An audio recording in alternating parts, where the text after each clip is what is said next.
ஜனவரி மாதம் 17ஆம் தேதி சனிக்கிழமை. மீண்டும் இனவாத விதைகள் நாட்டில் துளிர்விட்டு கொண்டிருக்கக்கூடிய நிலையில் ஜனாதிபதி அனுரகுமார் திசாநாயக்கவின் 3/2 பலம் கொண்ட அரசு ஏன் இன்னமும் வெறுப்பு பேச்சுக்களுக்கு எதிரான சட்டமூலத்தை நிறைவேற்றவில்லை என்று சொல்லி பலதரப்பட்ட நபர்கள் சமூக ஊடகங்களில் கேள்வி எழுப்ப தொடங்கி இருக்கிறார்கள்.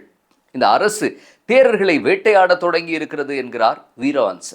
அனுரகுமார் திசாநாயக்கவுக்கு கையில் கட்டி இருக்கக்கூடிய பிரித் நூல் அலர்ஜியாக இருக்கிறது, அதனால்தான் அவர் கையை அடிக்கடி சொருகிறார் என்கிறார் சஜித்தின் கட்சியைச் சேர்ந்த சரித் அபேசிங். தேரர்களை பகைத்து கொண்டு அரசியல் பயணம் செய்ய முடியாது என்கிறார் சுதந்திர கட்சியைச் சேர்ந்த விஜயதாச ராஜபக்ச. பொதுஜன பெரமுன கட்சியும் இதை போல பல கருத்துக்களை சொல்லி இருக்கிறது.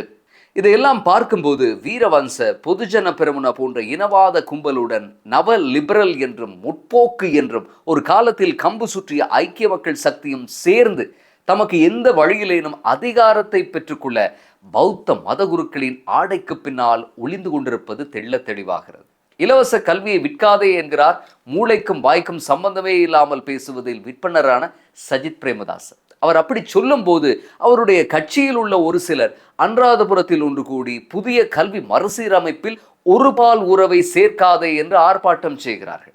இதெல்லாம் இப்படி இருக்க, நேற்று பத்திரமுல்லையில் இருக்கும் கல்வி அமைச்சுக்கு முன்பாக பெருவாரியான பெற்றோர்கள் ஒன்று கூடி உத்தேசித்த புதிய கல்வி சீர்திருத்தத்தில் சர்ச்சைக்குள்ளான ஆங்கில பாட மொடியூலை மட்டும் தாமதப்படுத்திவிட்டு கல்வி மறுசீரமைப்பை இந்த வருடத்தில் இருந்து அமுல்படுத்துமாறும் எந்த இனவாதிகளினதும் பொய் பிரச்சாரங்களுக்கும் தம் பிள்ளைகளை பலிக்கடாவாக்க வேண்டாம் என்றும் அரசை கேட்டுக்கொண்டிருக்கிறார்கள். இது 6ஆம் தரத்துக்கான 1ஆம் தவணை புத்தகங்கள். படிக்கக்கூடிய மாணவர்களுக்கும் பிரச்சனை இல்லை, கல்வி கற்றுக் கொடுக்கக்கூடிய ஆசிரியர்களுக்கும் பிரச்சனை இல்லை, பெற்றோருக்கும் பிரச்சனை இல்லை. யாருக்கு பிரச்சனை இருக்கிறது? மேலும் இது போன்ற ஆர்ப்பாட்டங்களை எதிர்காலத்திலும் தொடரப்போவதாகத்தான் பெற்றோர்கள் நேற்றைய தினம் இசுறுபாய முன்பாக ஊடகங்களுக்கு அறிவித்திருந்தார்கள். இப்படி ஆர்ப்பாட்டம் செய்பவர்களை அரசு ஊக்கப்படுத்தி எப்போதோ அரசியல் செய்திருக்க வேண்டும், அவர்களுக்கு எப்போதோ இதையெல்லாம் தெளிவுபடுத்தி இருக்க வேண்டும். இப்போதும் எதுவும் குறைந்து போகவில்லை. ஒரு பால் உறவை சேர்த்திருப்பதாக ஆர்ப்பாட்டம் செய்யும் சஜித் ஸ்பேர் பார்ட்ஸ்கள் கூடியிருக்கக்கூடிய இடங்களுக்கு இவர்களை புத்தகங்களுடன் அனுப்பி வைக்கலாம். தங்கள் பிள்ளைகளுக்கு மிக தரமான கல்வி வாய்ப்பு புறக்கணிக்கப்பட்டிருப்பதாக பெரும் துயரத்தில் இருப்பவர்கள் அவர்கள். ஒரு பால் உறவு இருப்பதாகவும் ஆபாசம் இருப்பதாகவும் போலி பரப்புரை செய்யும் சஜித்தின் கும்பலை எதிர்நோக்க மிக பொருத்தமான ஆட்கள் பாதிக்கப்பட்ட இந்த பெற்றோர்கள் தான் என்பதில் சந்தேகமில்லை. ஒரு பக்கம் பொதுமக்கள் கல்வி சீர்திருத்தம் தேவை என்கிறார்கள், மற்ற பக்கம் பங்குரோத்த அரசியல்வாதிகள் வேண்டுமென்றே குழப்பி அடிக்கிறார்கள். வழக்கம் போல இன மத முரண்பாட்டை முன்வைத்து தமக்கு தோதான தேரர்களுடன் சேர்ந்து அரசியல் செய்யும் அரசியல்வாதிகளுடன் இந்த முறை புதிதாக சஜித்தின் கட்சியும் சேர்ந்திருக்கிறது. அவர்கள் இந்த முறை பிள்ளைகளினுடைய கல்வியை கையில் எடுத்திருக்கிறார்கள். இவர்களுடன் அமைச்சர் லால் காந்த முரண்பட போன போது பௌத்த தர்மத்தை தூற்றுவதாக கதை அளக்கிறார்கள். பலாங்கொட கசப்ப தேரரை சிறையில் அடைத்திருப்பது கல்வி சீர்திருத்தத்துக்கு எதிர்கட்சிகளிடமும் பிக்குகளிடமிருந்தும் வந்த எதிர்ப்பை திசை திருப்பி பிக்குகளை பழிவாங்கும் ஒரு நடவடிக்கை என்கிறார்கள். இதையெல்லாம் பார்த்து கொண்டு அரசு வேடிக்கை பார்ப்பதுதான் சோகம். கடந்த ஒரு மாதத்தில் மட்டும் இந்த கும்பல் பேசிய வீடியோக்களை எல்லாம் திரும்பவும் பார்த்தால் புரியும். ஒரு முழு நீள வயது வந்தவர்களுக்கு மட்டும் திரைப்படத்தின் ஆடியோ போன்றவை அவை. ஒரு நவீன சமூகத்துக்கு எந்த விதத்திலும் ஒவ்வாத காட்டு மிராண்டித்தனமான 4ஆம் தர வசனங்கள் தான் அவற்றில் நிறைந்திருந்தன. இன்று இவர்கள் மதகுரு பீடத்தின் ஆடைகளுக்கு பின்னால் மறைந்து கொண்டு கல்லெறிந்து கொண்டிருக்கிறார்கள். ஆங்காங்கே இனவாத கருத்துக்களும் மீண்டும் துளிர் விடுகின்றன. மொத்தத்தில் இந்த நாட்டின் சிஸ்டத்தை ஓரங்குலமும் மாற்ற நாங்கள் இடம் கொடுக்க மாட்டோம், நாம் தான் இங்கே எல்லாமே என்று அவர்கள் கங்கணம் கட்டிக்கொண்டு சுழன்று கொண்டிருக்கும் போது ஜனாதிபதி அனுரகுமார் திசாநாயக்கவோ மீண்டும் இனவாதிகளுக்கு இந்த நாட்டை தீ வைக்க இடமளிக்கப் போவதில்லை என்று சொல்லிக் கொண்டிருக்கிறார். பொங்கல் உற்சவத்துக்காக யாழ்ப்பாணம் சென்றிருக்கக்கூடிய ஜனாதிபதி அனுரகுமார் திசாநாயக்க நேற்று ஆற்றிய உரையில் முழுக்க முழுக்க இன முரண்பாடுகள் இல்லாத ஒரு சமூகத்தை கட்டியெழுப்புவதன் அவசியத்தை பற்றித்தான் பேசியிருந்தார். தேர்தல் காலத்தில் நீங்கள் எம்மை பற்றி சந்தேகத்துடன் இருந்திருப்பீர்கள்.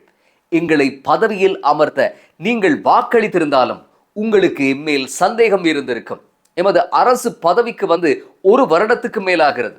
யுத்தத்தால் பாதிக்கப்பட்ட மக்களுக்கான வீட்டு பிரச்சனையை நாம் எங்கள் காலத்திற்குள் தீர்த்து வைப்போம். நாம் நம்பகத்தன்மையுள்ள அரசாகத்தான் உங்களுடன் இயங்கிக் கொண்டிருக்கிறோம். எனது வாழ்க்கையில் பெரும் பகுதி யுத்தத்துடனே கழிந்தது. நாம் பரஸ்பரம் சந்தேகத்துடனேயே வாழ்ந்தோம், வெறுப்பை வளர்த்தோம். தமிழ் மக்களுக்கு எதிராக சிங்கள இனவாதிகளும், சிங்கள மக்களுக்கு எதிராக தமிழ் இனவாதிகளும் மக்களை சீண்டினார்கள். இதனால் நீண்ட கால மோதல் ஒன்று உருவானது. இந்த மோதலால் யாருக்காவது ஏதாவது பலன் கிட்டியதா? பெற்றோரை இழந்த பிள்ளைகள், பொருளாதாரம் நாசமான மனிதர்கள், உறவுகளை நண்பர்களையும் இழந்த அபலைகள் தான் வடக்கிலும் தெற்கிலும் மிஞ்சினார்கள். இந்த நாசத்துக்கு பின்னால் இருந்தது அரசியல். இன்றும் சில இடங்களில் தொல்பொருள் என்ற பெயரில், மதத்தின் பெயரில் இனவாத மோதல் ஒன்றை உருவாக்க பார்க்கிறார்கள். நாங்கள் உங்களுக்கு உறுதிபட சொல்கிறோம், இனிமேல் இப்படியானவைகளுக்கு வடக்கில் கிழக்கில் மட்டுமல்ல, முழு நாட்டிலும் இடம் கொடுக்க மாட்டோம். நாங்கள் யாழ்ப்பாணத்தில் கிரிக்கெட் மைதானம் ஒன்றை அமைக்க விரும்பினோம். இக்கிரிக்கெட் மைதானத்தை அமைப்பது தொடர்பில் ஏற்பட்டிருக்கும் பிரச்சனைகள் சம்பந்தமாக யாழ் மாவட்ட அரசாங்க அதிபருடன் கலந்துரையாடுவோம். அந்த வேலையை இந்த வருடத்துக்குள் முடிக்க எம்மாலான அத்தனை முயற்சிகளையும் செய்வோம். மேலும் யாழ்ப்பாணத்தில் உள்ளக மைதானம் ஒன்றையும் உருவாக்க திட்டமிட்டிருந்தோம். ஆனால் அரசியல்வாதிகள் சிலர் நீதிமன்றம் சென்று வழக்கு போட்டு தடை உத்தரவு வாங்கியிருக்கிறார்கள். இந்த உள்ளக மைதானம் எம் யாழ்ப்பாண பிள்ளைகளுக்கு தேவையா இல்லையா? ஆம், தேவை. ஆனால் அரசியல்வாதிகள் வழக்கு போட்டிருக்கிறார்கள். அப்படி என்றால் என்ன அர்த்தம்? அவர்கள் மக்களுக்கு விரோதமான அரசியலை செய்கிறார்கள். நாம் இந்த வழக்கை எதிர்கொண்டு ஏற்கனவே நாம் திட்டமிட்ட இடத்திலோ அல்லது பிரிதொரு இடத்திலோ உள்ளக மைதானத்தை அமைப்போம். உடைந்த இதயங்களை இணைக்க வேண்டிய தேவை எமக்கு இருக்கிறது. அவநம்பிக்கையை களைய வேண்டிய தேவை எமக்கு இருக்கிறது. எங்கள் பரம்பரை யுத்தம் செய்தது, எங்கள் பரம்பரை குற்றம் புரிந்தது. எங்கள் பிள்ளைகளின் பரம்பரை யுத்தம் இல்லாத, பிரச்சனை இல்லாத நாட்டில் ஒன்றாக வாழ வேண்டும். நாம் ஒன்றுபட வேண்டும். நாம் அதற்காக பாடுபடுவோம். எம்மை பற்றி இதற்கு முன்னர் எதுவும் தெரிந்திராத, எம்மை கண்டேராத நீங்கள் எம் மீது பூரண நம்பிக்கை வைத்து வாக்களித்திருக்கிறீர்கள். அந்த நம்பிக்கையை நாம் சிதைக்க மாட்டோம். நீங்கள் எங்களை கைவிடப் போவதில்லை, அதுபோலவே நாமும் உங்களை கைவிடப் போவதில்லை என்று நீண்டு சென்றது ஜனாதிபதியினுடைய உரை. ஜனாதிபதிக்கு படையப்பா படத்தின் வெற்றி கொடிகட்டு பாடலின் பின்னணி இசையுடன் தார தப்பட்டை முழங்க சென்ற இடமெல்லாம் மகத்தான வரவேற்பு கிடைத்தது. இலங்கையில் ஒரு சிங்கள ஜனாதிபதிக்கு, அதுவும் பதவிக்கு வந்து 1 வருடமும் 4 மாதமாகும் போது வடமாகாணத்தில் இப்படியெல்லாம் வரவேற்பு கிடைத்ததே இல்லை. சந்திரிகா பண்டாரநாயக்கவின் வெற்றிக்கு வடமாகாணம் பங்களிப்பு செய்திருக்கிறது. மைத்ரிபால சிறிசேனவின் வெற்றிக்கும் வடமாகாணம் பங்களிப்பு செய்திருக்கிறது. ஆனால் அதன் பின்னர் அவர்கள் யாழ்ப்பாணம் உட்பட வடமாகாணங்களில் விஜயம் செய்த போதெல்லாம் மிக சாமானியமான ஒரு வரவேற்பே கிடைத்தது. ஜனாதிபதி அனுரகுமார ஒரு ஹீரோ போல கொண்டாடப்படுகிறார். இந்த அளவுக்கு வரவேற்பு அவர் பிறந்த அனுராதபுரம் மாவட்டத்தில் கூட கிடைக்குமா என்பது சந்தேகம். இந்த வரவேற்பும் ஆரவாரமும் சொல்லும் படிப்பினை மிக இலகுவானது. நாம் உங்களின் ஊழலற்ற அரச நிர்வாகத்தின் பால் நம்பிக்கை வைத்திருக்கிறோம். நீங்கள் கூறுவதையெல்லாம் நிறைவேற்றுவீர்கள் என்று நம்புகிறோம். அவ்வளவுதான். ஜனாதிபதி தன்னுடைய உரையில் ஒரு முக்கிய கருத்தை சொல்லி இருந்தார். அதாவது, எம் பரம்பரையினர் தான் யுத்தம் செய்து அழிந்து போனார்கள். எம் பிள்ளைகளினுடைய தலைமுறையாவது யுத்தமின்றிய, சந்தேகமின்றிய ஒரு தேசத்தில் வாழ வேண்டும் என்றார். அப்படி என்றால் ஜனாதிபதியும் அரசும் என்ன செய்ய வேண்டும்?